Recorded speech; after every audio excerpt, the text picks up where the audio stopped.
Obviously, there's a big debate about puberty blockers, cross-sex hormones. One of the big pieces of that debate is whether teenagers have the ability, really, to make decisions that could affect them for life. And you were on testosterone for a couple years almost, right? Mm-hmm. Do you have do you think looking back, did you feel like you were able to make that decision, or what's your thoughts on teenagers being able to make that decision? Yeah, so I actually started testosterone when I was 18. I was on it for 17 months.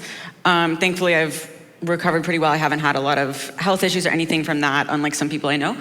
But so even at 18, I remember just being not completely, well, not really at all sure of myself and comfortable in myself. And the way I was thinking back then, it was so much less developed. I feel like just the way my brain works now that I'm 22 is just completely different than it did when I was 18, and I still have more growing to do. So when I think about it in that context, and I think about younger teenagers, even younger than 18, thinking back to how I was when I was 16, 15, 14, 13, 12, 11, 10, 9, like these super young kids, I just don't think it's realistic to put this decision on them that is basically saying, are you okay with the risk of permanent health effects, permanent disease, permanent injury to your body, permanent infertility that you can never ever reverse?